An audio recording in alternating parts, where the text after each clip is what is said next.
Welcome back नाजरीन। और वो सारी बात करते कि रूज के साथ बहुत मजा आता है, फिर एक चॉकलेट चिप की आवाज, एक समोसे की आवाज आई। कोई नहीं चाहता मैं यहाँ पे हेल्दी रहूं, कोई किसी को मुझसे कोई प्यार नहीं, कुछ नहीं। और ये हेल्थ चैनल है। और हाँ, वैसे मुझे अभी कान में किसी ने कहा तुम इतनी तो हेल्दी हो, मैं वैसे हेल्दी हूँ लेकिन हेल्दी अंदर से हेल्दी, सोल हेल्दी होना जरूरी है। अच्छा जी बच्चे, तुम्हें अपनी ड्रीम शेयर करनी, करो जी। मुझे अस्सलाम वालेकुम। मुझे अपना ये ड्रीम शेयर करना था कि मैं सेकंड ईयर में हूँ और मैं अक्सर ये ड्रीम देखती हूँ। मेरा नाम नम्र है और मैं अक्सर ये देखती हूँ कि मैं एग्जाम्स में जा रही हूँ और मैंने आज ही देखा ड्रीम कि मैं लेट हो गई हूँ एग्जाम में, और वो उर्दू का पेपर है। ज्यादातर मैं अपने उर्दू और इंग्लिश के पेपर्स को देखती हूँ। अच्छा, और उसके अंदर मैं ये देख रही हूँ कि जो मैं बहुत परेशान हूँ, टेंस्ड हूँ और मुझे समझ में नहीं आ रहा मैं क्या करूँ, मुझे पेपर नहीं आता। और फिर मैं सोचती हूँ कि मैं चीटिंग कर लेती हूँ, जबकि मेरे पास कोई मटेरियल वगैरह कुछ भी नहीं है, और फिर भी मैं सोचती हूँ कि मैं चीटिंग कर लेती हूँ। बड़ा लॉजिकल ड्रीम है। हाँ बताइए सर जी। हालांकि मेरी तुम तो सोचती हो, लोग तो कर भी लेते हैं। हाँ, हालांकि मेरी परसेंटेजेस भी कॉन्स्टेंटली अच्छी रही है, लेकिन फिर भी मैं इस तरह से देखती हूँ कि मैं चीटिंग करने का सोच रही हूँ। हाँ, I guess fear of rejection में भी हो सकता है, मगर जो मुझे चीज समझ में आ रही है उनकी ये कि जिंदगी में हमेशा she will always have two decisions, dual decision होंगे इसके साथ। है जैसे आपके साथ लाइफ में आप कभी कभी डिसीजन लेते वक्त कंफ्यूज हो जाती है कि हाँ करूं। बस ये पर्सनालिटी की एक ट्रेट है कि टू माइंडेड। स्टार क्या तुम्हारा कि करूं या ना करूं, जेमिनी और टॉरस दोनों को इंसाइट करते हैं। जेमिनी इसका स्टार है। हमें तो नहीं पता, मैं तो ड्रीम के हवाले से पर्सनालिटी बता रहा हूं। मैंने इसलिए पूछा कि तुम 21st उसमें होगी ना, तुम मई में 21st नहीं होगा, तो टॉरस का एंड होता है, जेमिनी स्टार होता है। जेमिनी अक्सर लोग कहते हैं ट्यूल पर्सनालिटी होती है।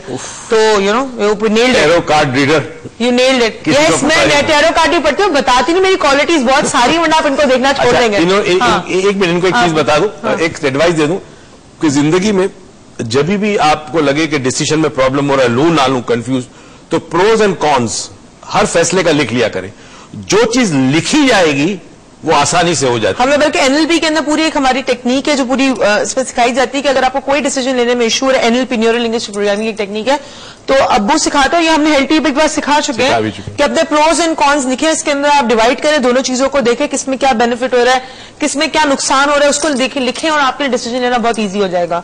तो ये मेरे अब्बू ने सिखाया था। अच्छा जी, आपका ड्रीम। अस्सलाम वालेकुम, I am Saima from Karachi and I am clinical psychologist. माशाल्लाह, अरे यार तुम्हारी बड़ी जरूरत है हमें, वैसे चलो तुम बोलो। और जो है मैंने आपके बारे में सर बहुत कुछ सुना था और एक इश्तियाक था कि आपसे मिलूं और देखूं, क्योंकि मेरे अपने क्लाइंट्स जब आते थे तो उनकी मदर ने एक ने कहा था कि उन्होंने बाकायदा आपसे रैकी सीखी है।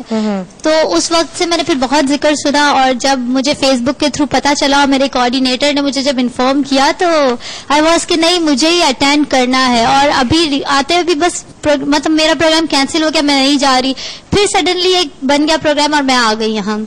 तो बस ये कि आपसे मिलना था, और मैं अपने 2 ड्रीम्स शेयर करना चाहूंगी। एक तो ये कि वो पूरा हो चुका है, मतलब कुछ अर्सा पहले मैंने देखा था कि I was fighting with snake, वो मुझे डसने की बहुत कोशिश कर रहा है और मैं जो अपना बचाव कर रही हूँ, और फिर मैं अपना बचाव कर भी लेती हूँ और मैं उसे मार देती हूँ। और कुछ अरसे बाद ऐसा हुआ कि बहुत सारे लोग मेरे खिलाफ हुए और बहुत सारी ऐसी चीजें हुई, लेकिन अल्लाह का शुक्र है कि आई एम सेफ। और दूसरा ड्रीम, एक ड्रीम मेरे फ्रेंड का है, थोड़ा सा मैं वो शेयर करना चाहूंगी। फ्रेंड का ड्रीम लोग ऑफ एयर डिस्कस कर लें, ऑफ एयर डिस्कस कर, टाइम थोड़ा रैप अप हो रहा है। मैं थोड़ा सा इनको बता दूं। एक तो थैंक यू फॉर कमिंग, और इस वक्त पाकिस्तान में क्लिनिकल साइकोलॉजिस्ट की भी बहुत शदीद जरूरत है। और तमाम लोगों को ये बता दूं कि अगर आपको घर में लगता है कि किसी घर के फर्द का बिहेवियर चेंज है, गुस्सा ज्यादा आ रहा है, कमरे में चुपचाप बैठा है, बात नहीं करता, टीवी बहुत ज्यादा देखता है, खाना बहुत खाता है या कम खाता है, बराए करम क्लिनिकल साइकोलॉजी से रेफर करें, चेक करवा लें कोई इश्यू है कि नहीं, और फिर उसके बाद इनकी रिकमेंडेशन पे साइकाट्रिस्ट। अच्छा, इनका ड्रीम का जल्दी से बता दो, टाइम रैप अप हो रहा है। इनकी ड्रीम का तो इनको सामने आ गया ना, दुश्मन जो थे, और मोस्ट प्रॉब्ली इनकी प्रोफेशनल लाइफ में हुआ था, आपकी प्रोफेशनल लाइफ में हुआ था, और प्रोफेशनल भी साथ साथ दूसरे भी मैटर्स थे। चले जी, प्रोफेशनल भी था, पर्सनल भी था, और बातें हम करेंगे इनके साथ। जो इनकी फ्रेंड का ड्रीम था, तो उनकी जो फ्रेंड है या फ्रेंड जो भी है वो मायूस ना हो, हम ऑफ एयर इस बात को डिस्कस कर लेंगे। और thank you so much for watching our show today, and thank you so much for joining us, calling अस।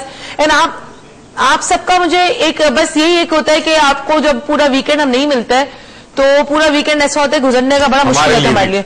और मैं सच्ची बोल रही हूँ कि कल से जो, बल्कि पूरा हफ्ता जो हम लाहौर में थे, वो पूरा हफ्ता मैं 4 डेज जो हम लोग थे, जब मैं यहाँ के भी बैठी हूँ, जब स्टार्ट करने से पहले बैठी हूँ, और मैंने कहा शुक्र है मैंने सुकून की सांस ली और शुक्र है मैं यहाँ के बैठ गई। तो लाहौर के गोलगप्पे तो यहाँ जैसे एंटर हुई तो बाहर ही एक प्लेट पड़ी, वो चाट पड़ी थी, तो मैंने एक शख्स से शिकायत की वो कल लेकर आएगा। लेकिन एक बात है कि लोग हमारे पाकिस्तान के जो स्पेशली लोग हैं, they really watches a lot of dreams that what I have observed। देखिए एक दफा याद है मैंने तुमसे कहा था कि मैं एक ट्रेन में सफर कर रहा था और मेरे सामने एक प्रीस्ट था जो बहुत पढ़ा लिखा आदमी था, और उस प्रीस्ट ने हम डिस्कस कर रहे थे उनके यूथ का प्रॉब्लम, वो जर्मन था, और पाकिस्तान के यूथ का प्रॉब्लम। तो उसने मुझसे पूछा कि भाई क्या बात है कि तुम्हारा यूथ जो है वो बड़ा डेयरिंग है, बड़ा रिस्क लेता है, सब कुछ लेता है, हमारा यूथ हाई स्कूल भी नहीं जाता, वो चला गया तो फिर यूनिवर्सिटी नहीं जाता। तो मैंने एक जुमला उससे कहा था, और सुनिए जुमला, मैंने कहा था your young people have everything but future. Future नहीं उनके पास, क्यों सब कुछ मिल गया उनको। We have nothing but future. Nothing but future, चले जी। And we have also nothing but future and future of coming back tomorrow and joining it tomorrow. और कल का जो टॉपिक है वो है यादें माजी। ये यादें माजी बोलना मेरे लिए बड़ा मुश्किल है। और आज हमारे जितने भी जो हमारे आए हैं मेहमान, इनके लिए AB कॉस्मेटिक्स जो लाहौर में, उनकी तरफ से आप सबके लिए गिफ्ट हैम्पर है। Thank you so much for joining us today, it was really a pleasure कि आप लोग यहाँ पर आए, अपने ड्रीम्स हमारे साथ शेयर किए, और इस ठंड में आना और एक प्रोग्राम का हिस्सा बनना एक बहुत एफर्ट की बात है। तो ये लोग आए और नेक्स्ट वीक हो सकता है और भी बहुत सारे लोग आए। तो अगर आप भी हमारा शो मंडे के दिन ज्वाइन करना चाहते हैं तो प्लीज हमें कॉल करें, हमारे शो के मेहमान बने, लाउंज के मेहमान बने, because a lot of things that we can discuss in personal as well, कैमरे के अलावा भी। सो आपसे मुलाकात होगी कल यादें माजी के साथ। कल फ्यूचर के अंदर हम बात करेंगे यादें माजी की, तो अपना ख्याल रखिएगा। Will see you tomorrow, till then take care of yourself and over to you. शुक्रिया, एक तो आप सबका शुक्रिया जी, मैं बड़ा अप्रिशिएट करता हूँ। और एक चीज भूल गई मैं जी, बता दें कि हम लोग के जो 4 डायमेंशन हो रहा है 22 को कराची के अंदर, तो जितने कॉलेज आज तो उनका नाम भी हमने डाल दिया, और जो कल और परसों वाले कॉलेज होंगे उनका नाम भी हम डालेंगे इंशाल्लाह। अच्छा जी, मुझे एग्जैक्टली नहीं पता कि कितना वक्त बाकी है, क्योंकि बाज दफा वक्त गुजर जाता है, मगर इन लोगों का बहुत बहुत शुक्रिया। और हमेशा आदत डालनी चाहिए कि इंसान दूसरे इंसान का एहसानमंद और शुक्रगुजार हो, तभी इंसान रब का भी शुक्रगुजार होगा। बड़ी दूर से आते हैं लोग और इनकी मोहब्बत है, उनका प्यार है जो यहाँ के हमसे बांटते हैं। सबसे बात करना चाहते हैं, वक्त का मसला है, वक्त की वजह से नहीं कर सकते, मगर इंशाल्लाह फिर आते रहिएगा। अगर आपने मेरी बिगिनिंग जो गुफ्तगू मैंने शुरू की थी इस प्रोग्राम स्टार्ट करते वक्त, मैंने फॉग का जिक्र किया था, धुंध का जिक्र किया था, और ये जो धुंध और फॉग है ये मेटाफोरिकली मैंने बात की थी। कल मैंने एक्सपीरियंस किया था, और वाकई मैंने एक्सपीरियंस किया था कि मैं एक जगह स्टक हो गया, एक जगह नहीं कई दफा ऐसा हुआ, और उस वक्त मुझे पता था कि मेरी क्या कंडीशन थी। हमें अपने घरों में अब एक थोड़ा सा एक सपोर्ट सिस्टम बनाना होगा।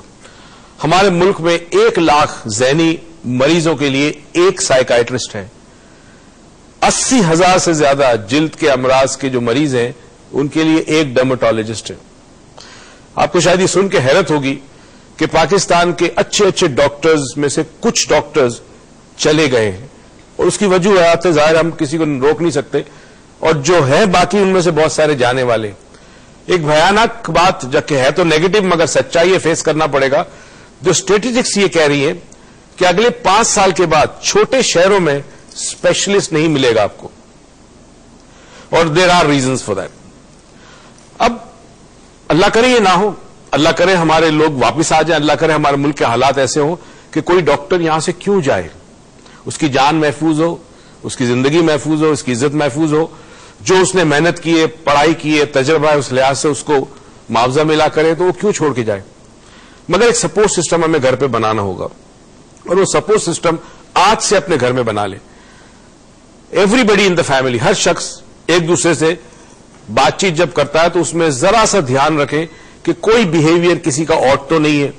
कोई भी बिहेवियर जो नॉर्मल बिहेवियर है उससे हट के जब बिहेवियर हो तो ये अलार्म होता है, ये घंटी होती है, और इस घंटी को सुने, फौरन प्रोफेशनल हेल्प लें। अगर नहीं लेंगे तो बात हाथ से निकल जाएगी। इस दुआ और उम्मीद के साथ परवरदिगार आपको बेतहाशा खुशियां दे, तौफीक दे कि खुशियां दूसरों में बांटे। पाकिस्तान पाइंदा।